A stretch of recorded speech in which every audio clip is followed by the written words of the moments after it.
Œil du peuple, la chaîne par excellence.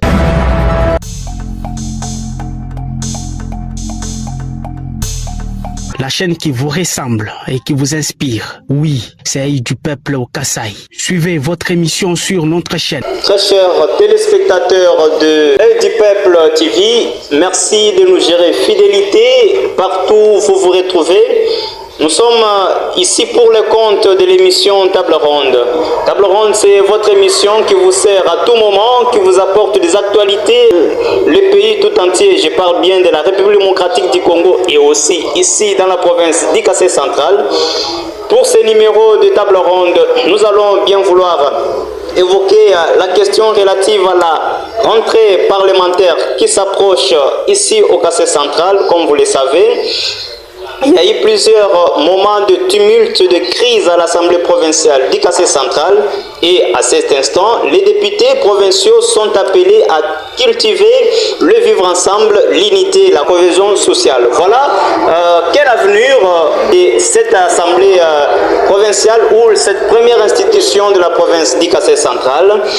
C'est la question principale pour les comptes de cette émission Table Ronde sur Œil du peuple au Kasaï TV. Alors, pour en parler, nous recevons Charles Boniface Bayekwabou. Il est politologue. Il est également ancien conseiller du gouverneur John Kabeya Shikai.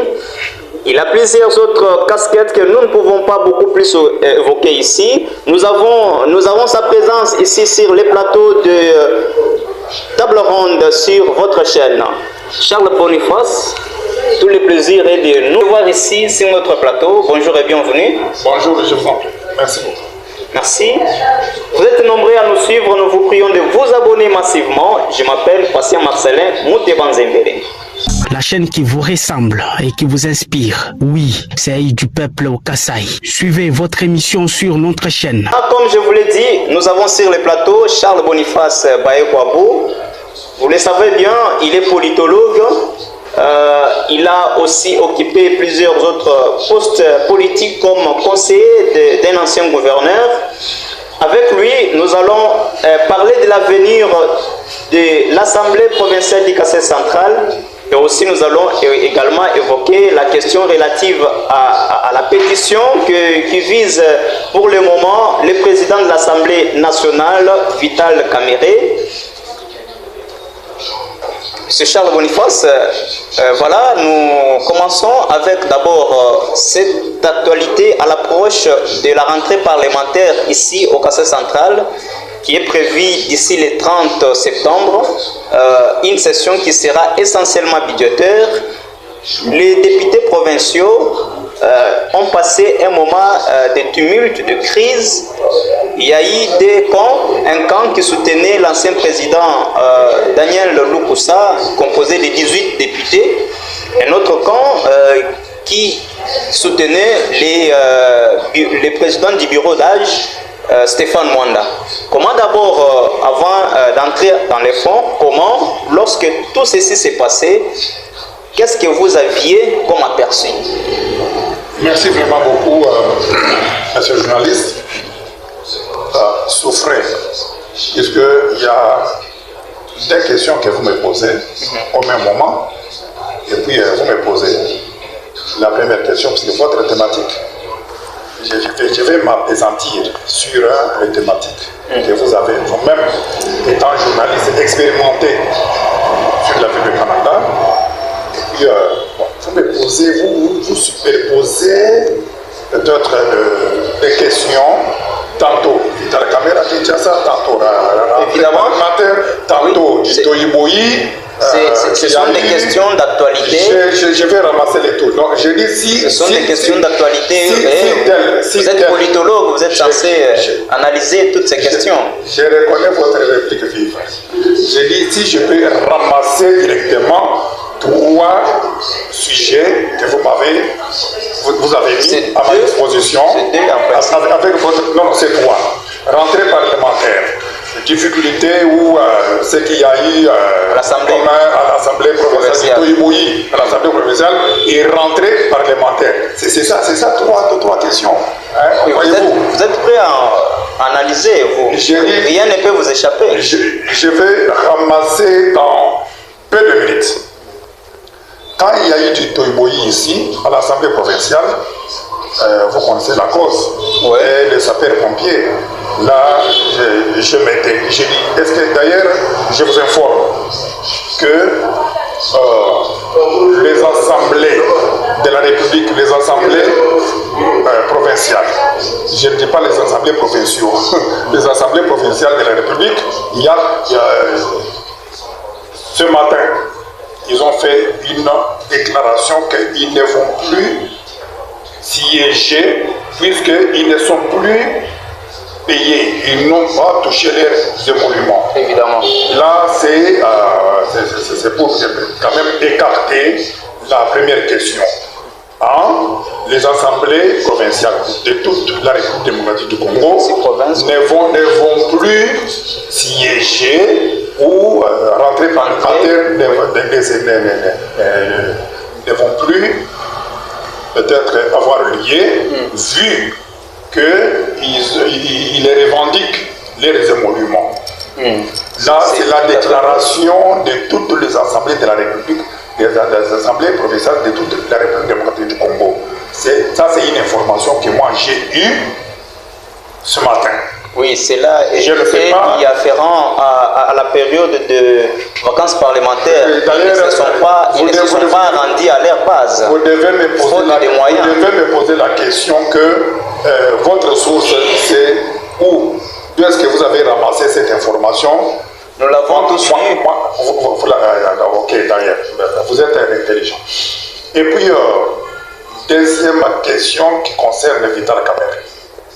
Mais avant de passer à la question de Vital Kamerhe, je voudrais que nous puissions d'abord terminer avec l'avenir de l'Assemblée provinciale, si bien que vous venez d'évoquer ici que la rentrée parlementaire n'aura pas lié par rapport à la déclaration faite.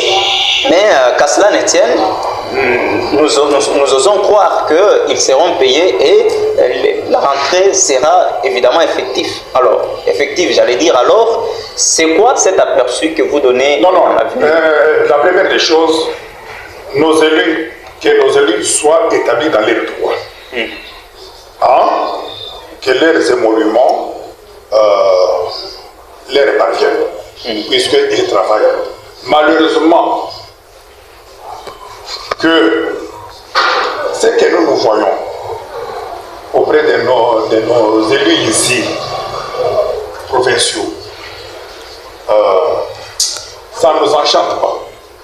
Ça ne nous enchante pas, mais malheureusement qu'ils ont lancé un cri d'alarme comme quoi ils n'ont pas de moyens, ils ont agencé leurs argumentaires ou leurs arguments. Nous les concédons. Mais est-ce que cela pouvait leur interdire de rentrer dans leur base? Voyez-vous, dans leur base, Kazumba, Djibaya, Luisa, Kananga, Timbeleng, ainsi de suite, pour ramasser le désidérata ou le besoin de ceux qui leur avaient élus.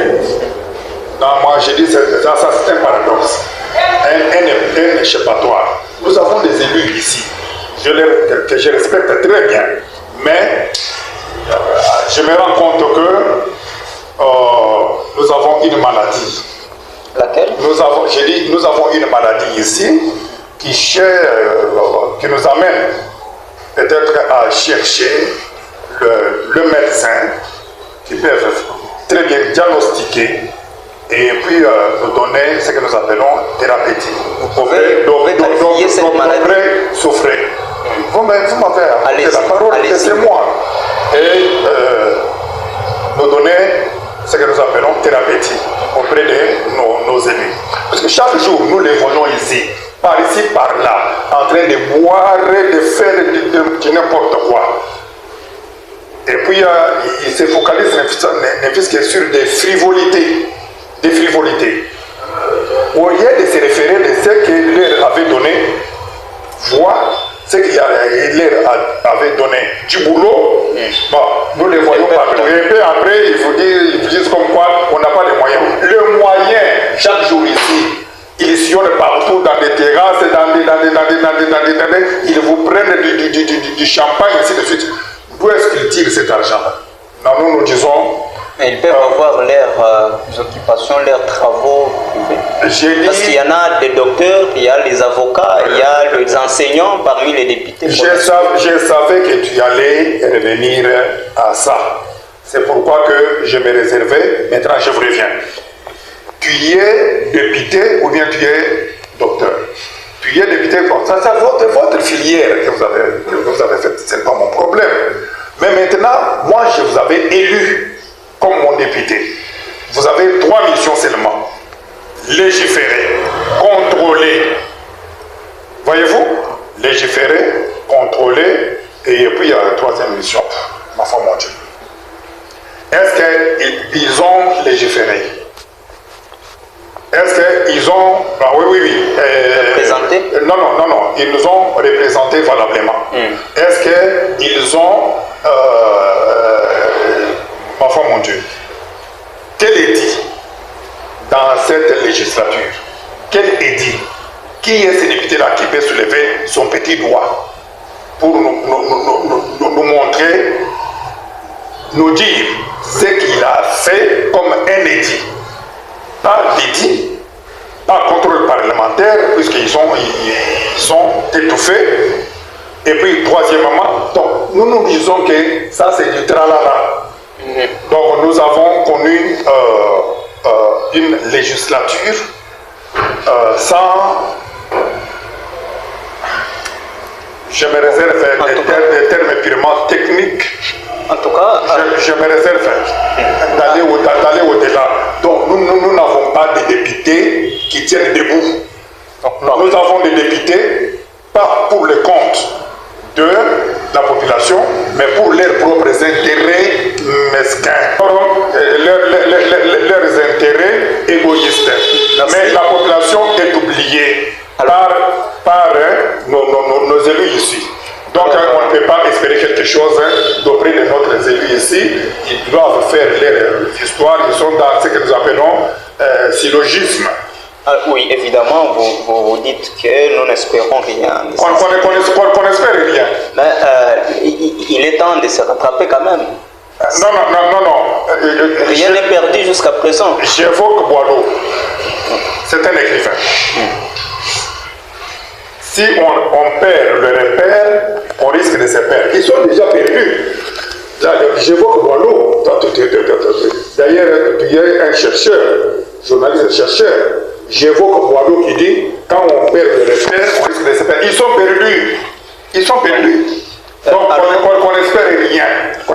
Aujourd'hui, nous avons des camps, comme je l'ai dit en liminaire, le camp qui a soutenu le président Daniel Lukusa, qui a été déchu bien évidemment, et le camp qui soutient le président Mwanda Stéphane, qui est pour le moment aux affaires en rapport avec le bureau d'âge. Alors, non, il faut corriger. S'il vous plaît. Le bureau d'âge n'existe pas, il faut corriger. Les bureaux provisoires. Ok, bureau d'âge, bureau provisoire, ça revient quand même. Bureau d'âge n'existe pas. S'il vous plaît, merci, on est quoi là-bas? Alors, le problème ici, c'est de comprendre, est-ce qu'il y a-t-il possibilité que cette division revienne à la case du départ, donc que les députés reviennent et parlent le même langage? Selon vous, politologues, vous trouvez que cette possibilité existe? Vous savez, nous sommes dans ce que nous appelons règles. Ok?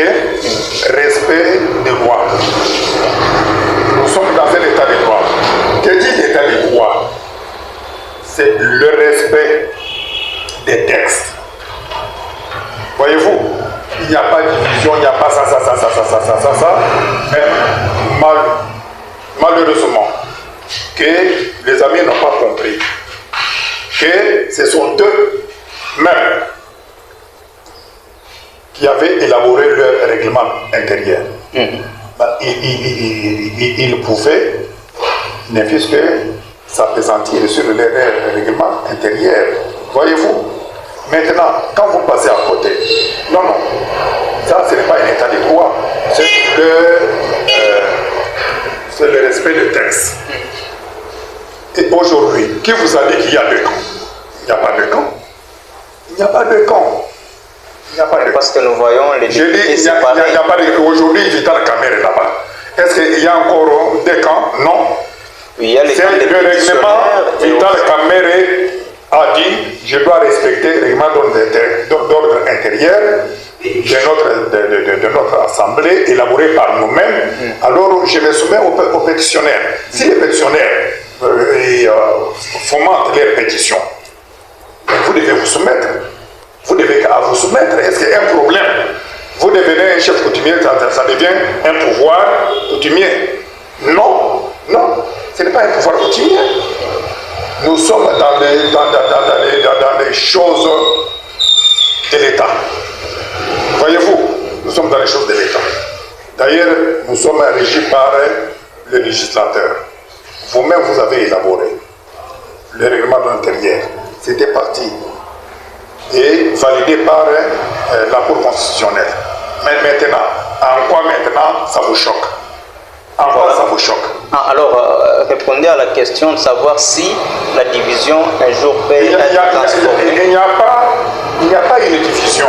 Alors, le problème qui est là, est-ce que serait parce que tout un chacun respecte ou honore le règlement d'ordre intérieur, point barre. Et c'est fini. Alors on comprend bien évidemment que si possibilité il y a et que la rentrée parlementaire est liée, c'est bien évidemment le bureau d'âge qui va organiser les élections pour avoir un bureau permanent. Je dis, il y a plusieurs jurisprudences que vous connaissez, vous connaissez pénétramment bien. Laissez-moi. Parce que je voulais vous relancer avec la requête qui a été déposée à la Cour constitutionnelle par le camp du bureau Lukusa. J'ai dit ça c'est que je regrette. Donc aujourd'hui, Kamerhe aussi peut aller. Kamerhe aujourd'hui peut aller. Ce qui se passe à l'Assemblée nationale, nous allons en parler. Nous allons en parler. J'ai dit, étant quelqu'un qui était vraiment très bien formé, je vous dis que aller à la Cour de cassation, à la Cour constitutionnelle, je vous dis que c'est un passe-temps. C'est un passe-temps. Le mieux à faire, c'est de respecter seulement le règlement de l'intérieur. Merci. Et c'est fini.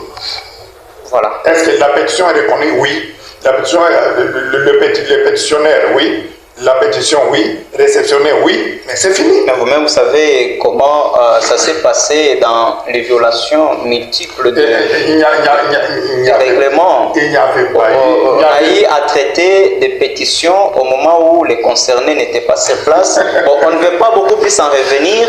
Un autre souci, comme je peux vous reposer la question, c'est que comment entrevoyez-vous l'avenir de la province d'Ikassé centrale par le biais de sa première institution qui est l'Assemblée provinciale pour clore cette année? Ah oui, donc nous disons qu'avec le bureau provisoire qui est en train d'expédier, j'ai dit, les affaires courantes, oui. Alors jusqu'à nous mettre en place un bureau définitif. Voyez-vous, c'est ça ma conclusion. C'est ça ma conclusion. Ah, voilà. Merci beaucoup. Alors, deuxième thématique. Oui, deuxième thématique, c'est en rapport avec la pétition contre le président de l'Assemblée nationale, Vital Kamerhe. Il n'y a pas que lui, il y a aussi le rapporteur qui est visé, Jacques Joly. Il y a aussi la rapporteure adjointe, il s'agit bien de Madame Dominique Mounongo. Il y a questeur et questeur adjoint, Poli et Madame Grace Neema. Ils sont tous visés par des pétitions. Alors, comment cette fois-ci ça devient tendu? Marcelin, vous me voyez un peu rigoler? Oui, je vous ai vu. je dis, je suis de ceux qui pensent que Kamere Vital souffrait. Est-ce que je peux placer un mot là-dessus? Je place, je m'assume. Je loue l'initiative des pétitionnaires. Et même Kamere a loué les pétitionnaires. Et il a dit, je m'incline. Malheureusement qu'il a demandé pardon, mais le pardon n'exclut pas la sanction. Kamere est député national. Est-ce qu'il va perdre quoi? On peut te des choix. On te dit non, tu quittes là-bas, tu rentres. Kamere reste toujours député national. Ok? Alors, mais il sera exempté de certains privilèges qu'il avait quand il était président. Non, disons, mais le peuple congolais tire quel dividende derrière Kamere. Du moment de Kabila, Kamere n'était pas déchu. Du moment de Kabila, Kamere n'était pas, il n'est pas premier forfait de Kamere. Oui, lui-même l'a dit que ce qu'il a coûté la fois dernière, c'est par rapport à la question de M23. Une fois déjà à la tête de cette grande institution de la République, ça fuite, des informations fuitent. Tout ce qui est là-bas, donc c'est comme si il protégeait et il transmettait et il planifiait avec... Bon, ce n'est pas moi. Ok. Non, c'est Bindoulé. L'initiateur de ça qui a réuni, comment croyez-vous qu'il est l'union sacrée? Il est reproché à Kamere tout ça. Ce n'est pas ça. La raison, ce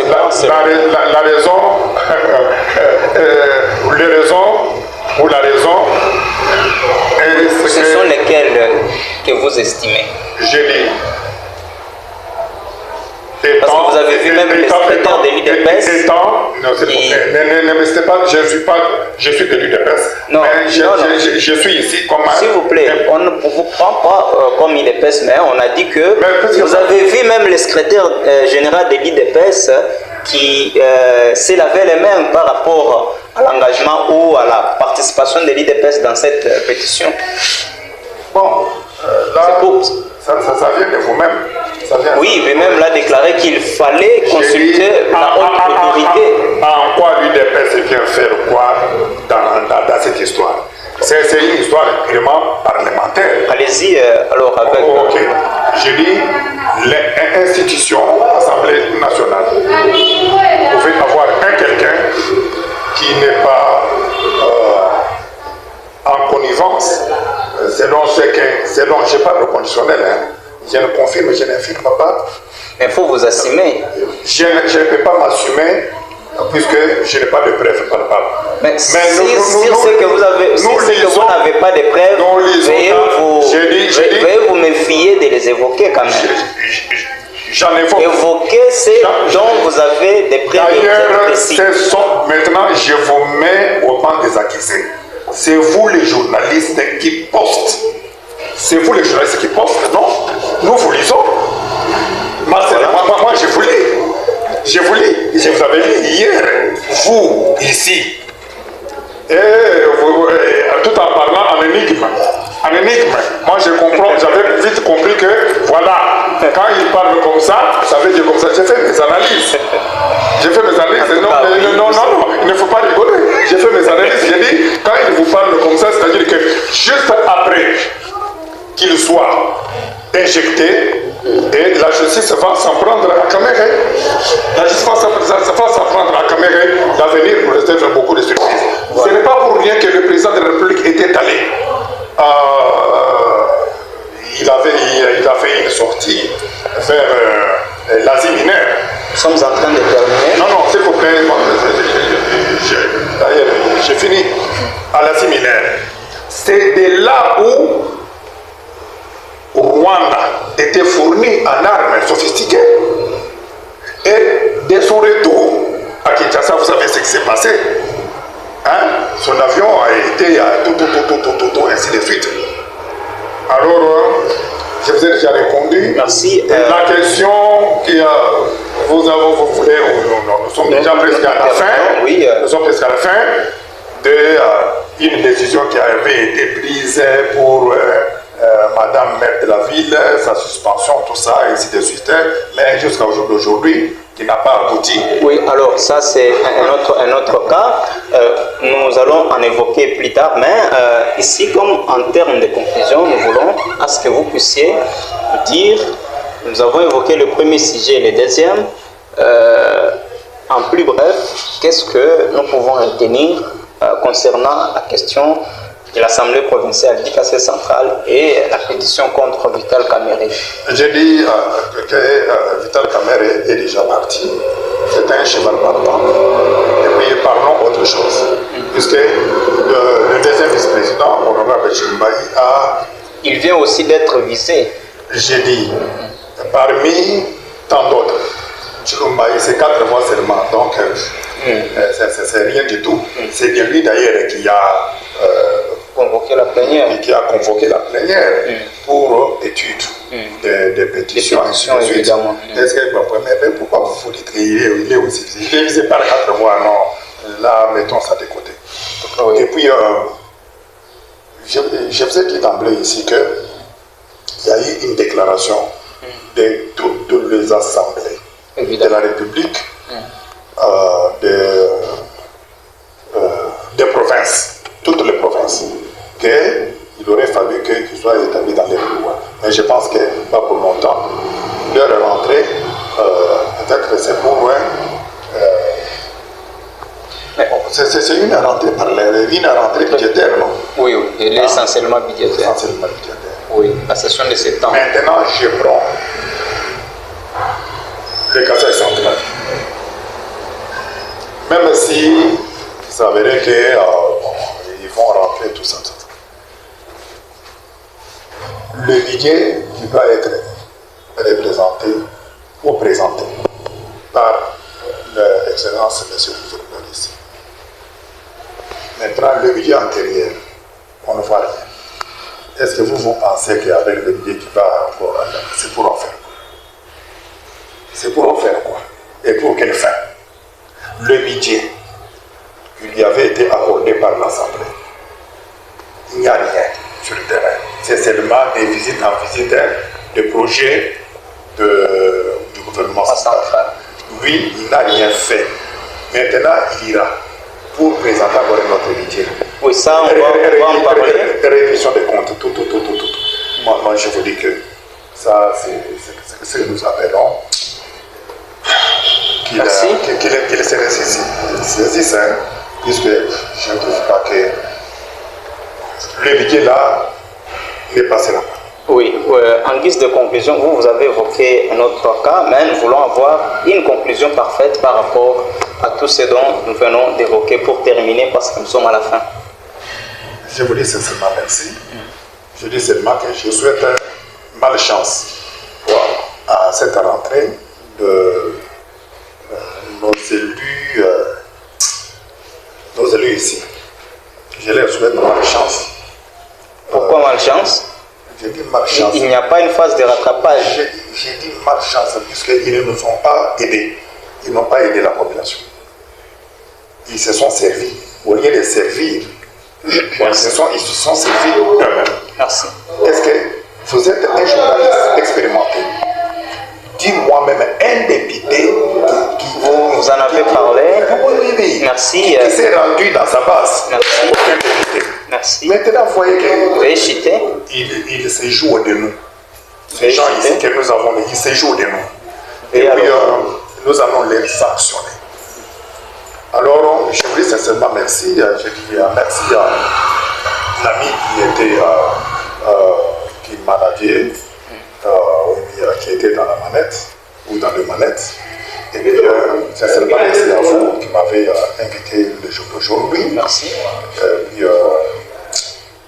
ça fait mal. Le Kassai central tourne bien par l'entremise. Aujourd'hui, nous sommes en chantier par l'entremise de chef de l'État du gouvernement central, et puis sous lobbying de John Kabeshika, qui avait managé en son temps, qui avait mené le lobbying, aujourd'hui, et qui n'avait pas été réélu. Aujourd'hui, nous devenons les superviseurs, les superviseurs. Les matins, les soirs, les superviseurs. Et puis, les justifs, c'est quoi? J'étais quelque part là-bas. Mais vous allez superviser, vous avez initié quoi? Qu'est-ce que vous avez initié? Vous venez récemment là, il n'y a rien que vous avez fait. Je n'ai pas cité le nom de quelqu'un, mais je vous dis que nous sommes dans... Mais quand lui est venu dans ses vacances, il a aussi supervisé John Kabila. Effectivement, puisque c'est lui qui avait mené le lobbying de tout ce que nous voyons aujourd'hui. Si vous permettez-moi, nous sommes à la fin. Katambaï. Attendez de vous moraliser aujourd'hui là-bas. Assemblée provinciale. Merci, Charles Boniface. S'il vous plaît, et puis le gouvernement. Aujourd'hui, vous voyez là-bas comme quoi, et puis la résidence du gouverneur de province, la morgue de Kananga. Merci, merci Charles Boniface. C'est sous son lobbying de John Kabeshika. Les superviseurs, je leur souhaite quand même bonne chance d'aller superviser. Merci. Voilà, ok, merci beaucoup. À moins que vous ayez un dernier mot à l'égard de nos téléspectateurs. Très chers compatriotes, l'heure n'est pas grave, comme disent les autres. Le chef de l'État est là pour nous sauver. Nous étions dans une maison de servitude. Et aujourd'hui, le chef de l'État, même, il se débat, il se déploie, il fait tout ce qu'il faut faire pour que notre République aujourd'hui soit reconnue dans les sphères mondiales. Merci. Dans les sphères mondiales. En province, nos députés n'espérons rien puisque nous leur avons donné nos voix. Ils ne nous ont pas aidés. La rentrée parlementaire est liée ou pas, mais nous soutenons le bureau provisoire. Merci Charles Boniface. Je vous dis sincèrement merci. Merci. Merci. Voilà, très chers téléspectateurs, c'est la fin de ces numéros table ronde sur Aide du Peuple. Nous avons reçu Charles Boniface Baïkwabo, politologue et ancien conseiller du gouverneur John Kabea. Nous vous disons merci et nous vous rappelons de vous abonner très massivement et partager aussi, liker cette vidéo pour plus de visibilité. Merci, au revoir. Merci. Abonnez-vous massivement sur Aide du Peuple au Kasaï.